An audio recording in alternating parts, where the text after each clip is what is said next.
Good afternoon guys, this is Shubhit Roy. Welcome to my channel Shubhit's Lifestyle to a brand new episode of Bangladesh. যেমনটা last ব্লগে দেখিয়েছিলাম খুলনাতে কোথায় ছিলাম এবং কোথায় কোথায় ঘুরলাম অ্যান্ড অল, আজকের এই ব্লগে দেখাবো খুলনা শহরকে বিদায় দিয়ে খুলনারই একটা ডিভিশন নড়াইল যাব। আমাদের মেট্রো অলরেডি চলে এসছে, এই মেট্রো রিজার্ভ করেই আমরা যাচ্ছি।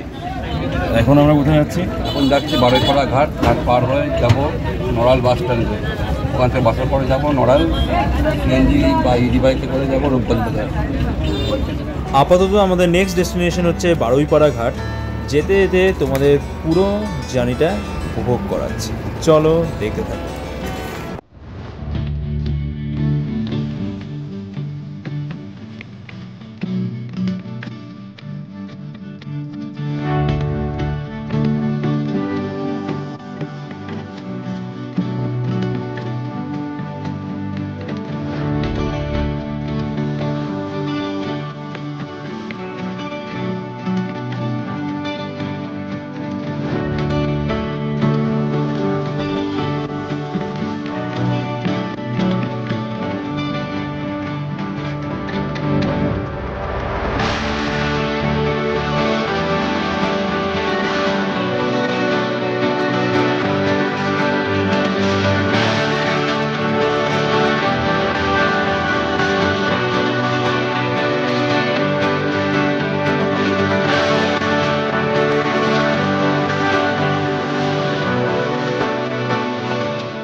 A few moments later.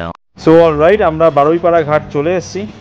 আমাদের লাগেজগুলো মেট্রো থেকে নামানো হচ্ছে। কিছুক্ষণের মধ্যেই আমাদের বোট চলে আসবে, যেটা করে আমরা নদীর এই পার থেকে ওপারে যাব। আপাতত ঘাটে যাচ্ছি, জাস্ট ভিউটা দেখাচ্ছি তোমাদের গাইস। এক কথায় অপূর্ব, মানে পিছনে জাস্ট নদীর পিছনে হচ্ছে ইট ভাটা, এটা হচ্ছে নদীর পুরো সিনারিওটা। এক কথায় বলতে গেলে পিকচার পারফেক্ট। এটা হচ্ছে বারুইপুর ঘাট, রাস্তা ওপারে যাবো, ঘাটের পরে যাবো, ওখান থেকে নড়াইলের বাস ধরবো, নড়াইল নামবো, ওখান থেকে ই বাইক করে তারপরে যাবো রূপগঞ্জ বাজারে। যথারীতি আমাদের বোট চলে এসছে, কিছুক্ষণ দাঁড়াতে হয়েছিল।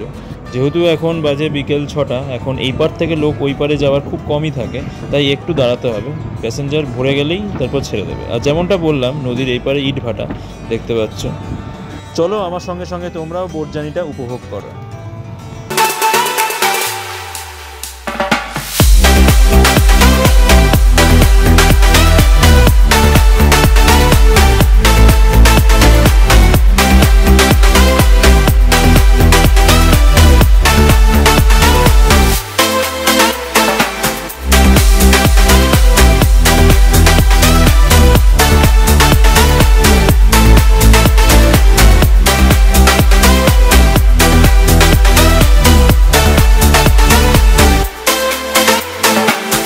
A few inches later.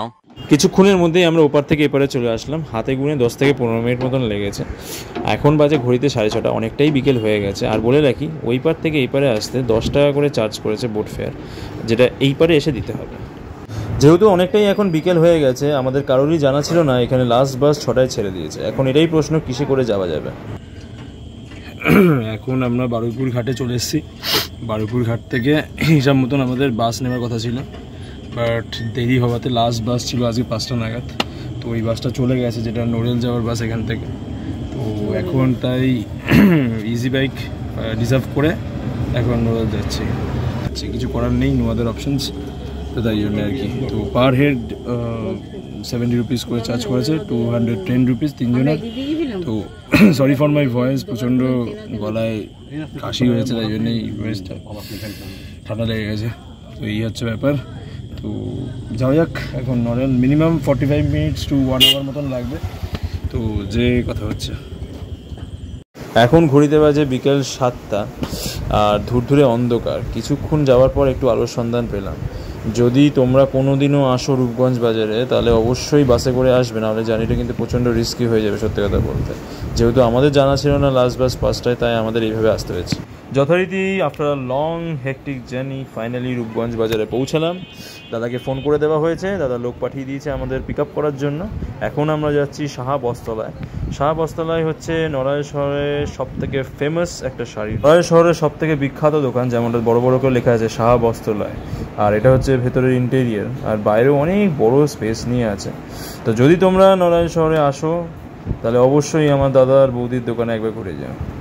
2000 years later. So alright, Narail পৌঁছে গেছি আমার পিসির বাড়িতে। প্রচণ্ড পরিমাণে হেকটিক ছিল আজকের জার্নিটা, মারাত্মক এক্সস্টেড যেভাবে দেখতে পাচ্ছ। যাই হোক, আজকের ব্লগটা তাহলে এখানেই এন্ড করছি। এই ব্লগটাতে পুরোটা কীভাবে খুলনা থেকে যশোর আসলাম পুরোটাই ইন ডিটেলসে কভার আপ করেছি। যদি কিছু ভালো লেগে থাকে তোমরা জানো তোমাদের কী করতে হবে, like, share and do subscribe my channel in order to see more such interesting blogs. Next এপিসোডে দেখাবো কীভাবে আমরা নড়াইলে ঘুরছি, খাচ্ছি না। ঠিক আছে, আজকের ব্লগটা তাহলে এগিয়ে দিতে হবে। Good night guys, stay tune for next episode.